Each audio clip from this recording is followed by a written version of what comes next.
What's up YouTube? Welcome back to my channel. For those that don't know me, hi, my name is Miguel and I'm showing y'all my journey on building a $100,000 passive income portfolio from scratch. Honestly, this last week has been one of those weeks where I don't even want to look at my portfolio. I just want to invest and not look. But that's part of the investment journey, right? There's ups, there's downs, there's going to be pullbacks. And I am in it for the long haul. This is not going to be the first recession that has happened. It's definitely not going to be the last. But that's not what this video is about. As you can see from the thumbnail, I actually bought 2 vending machines on location. I'm super excited about this business model. Before we get into how I started and my plans for my vending machine business, don't forget to subscribe to the channel if you have not already. Leave a like on the video because it does help with the growth of my channel tremendously. And lastly, comment what you think about this new purchase, and let's roll the intro.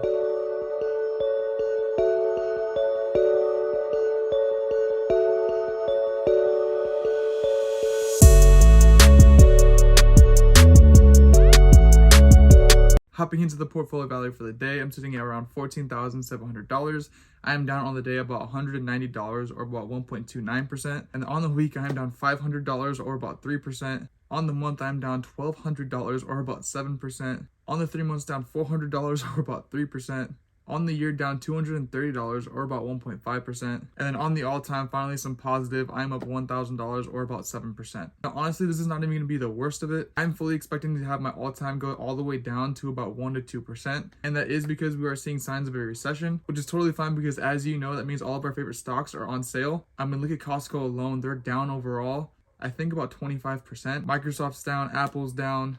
The only one in my portfolio that's not really down is Coke for whatever reason. Yes, just absolutely red across the board. We are bleeding really badly right now. But I do know my goal is long term. I know how I want to invest. And what is awesome about being a dividend investor is that I'm going to continue to get paid dividends on top of being negative. Or no matter how the market performs, I'm going to continue to get paid dividends regardless. And I definitely want to start picking up more shares of my favorite companies that are on a huge discount right now. Target is down very bad. Costco is down very bad. There's tons of stocks that are on sale right now. But the one that I chose to pick up this week was actually Apple. So as we can see with Apple, about $131.97 worth of Apple, which ultimately gave me 0.89 shares at an average price of $148.19 per share. So almost picked up a whole share of Apple right there. And over the next couple of weeks, I definitely plan on targeting Costco, Target, all these main staples in my portfolio because they are on a huge discount right now. Remember, this is a long haul right now. If we do end up going into recession, probably going to last anywhere from 2 to 3 years. That's why I'm not deploying a ton of money into the market right now. I'm going to continue to slowly dollar cost average into the market and get paid dividends on top of that. Anyways, with all of that to the side, now on to the reason why I bought vending machines in the first place. Honestly, I have been looking into going to the vending machine business for over a year now.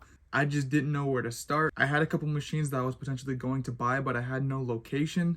And as you know, in the vending machine business, it's important to have a location. I didn't want to buy a vending machine and not have a location ready already. So that was my struggle. I was hitting up businesses over the past 6 to 7 months. I kept getting no's. People already had bigger vending machine companies. And that was a huge thing that I found out is that if you already have locations, it's way easier to get more locations because you are reputable now. And I do have a couple of friends that operate vending machine businesses, so it was a lot easier for me to have resources and people to help me along the way. But ultimately, buying a vending machine or vending machines with a location was my prime goal, and I finally accomplished that. I'm so excited about it. I bought a snack and a soda machine. They both already had card readers on it, which was important to me, and they had a location, which was very important to me as well. Ultimately, I ended up paying $3,800 for both the snack and the vending machine with both card readers and the location. For those wondering, the location is not contracted, and it's also not commissioned. Those are also 2 important things that I found out about vending machines. I was definitely okay with it being contracted. That provides a little bit of security, but commission, that's the hard part because it's already a thin margin line as it is. So finding a place that was non-contracted, not commissioned, kind of ideal. And then after some time, maybe I'll be able to work a contract in there to provide more security for myself and my business. But for the time being, it's a great place. I'm in direct contact with the manager and the owner, both really cool guys. The first day that I got the keys and went to go fill up the vending machine, they told me what they liked, what they didn't like. And actually, a funny story, they told me to not even activate the card machines because they don't even use card at this location, which I thought was really funny. And I asked, is there any specific reason why? And they said because the signal sucked. So for those that don't know, the main card readers in the vending machine business is going to be Nayax and ePort. And the snack machine has ePort and the soda machine has Nayax, which Nayax usually is Verizon, and ePort I found out was AT&T. And their main issue was with Nayax, so I guess Verizon in that specific area has a hard time. I actually found out through my friend that as a vending machine business that you can recalibrate the Nayax machines.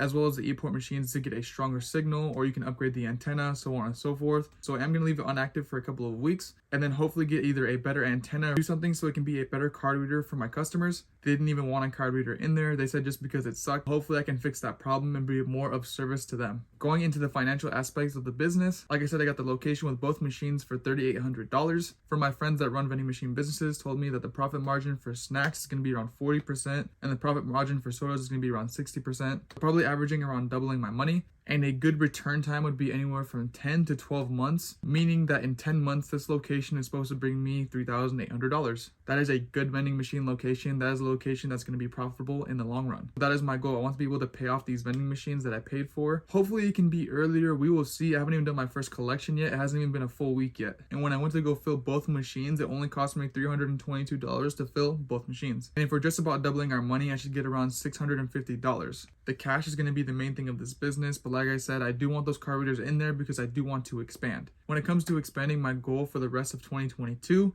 is to get 2 more locations with 2 more vending machines. I initially was going to buy another location along with this location. It ended up being a school, and considering that we're going into summer right now, honestly I didn't want a school location because they have so many holidays and they have a lot of time off. So ultimately that one was a no-go, but I am talking to a couple of more sellers at more warehouse locations that really only have holidays off. Those ones are definitely more profitable in the long run. I want to build these relationships and hopefully keep these locations long term. Now, even though it's not technically passive income, it's pretty much as passive as it gets. I spent a total of 2 hours going to the store, getting the product, coming back to the location and filling the machines. It's only been about 1 week. So worst case scenario, I have to fill it up every single week. I spend 2 hours every single week. 2 hours times 4 times a month. That's about 8 hours a month. And let's say I hit my sales goal of around $500 to $650. It's gonna be anywhere from $60 an hour to upwards of $75 an hour. So no matter how you break it down, it's still a great business model and it's definitely profitable. Like I said, this is just the beginning. I am just testing the waters with this specific location. I am so excited. Like I've been talking about a lot on TikTok and here on YouTube.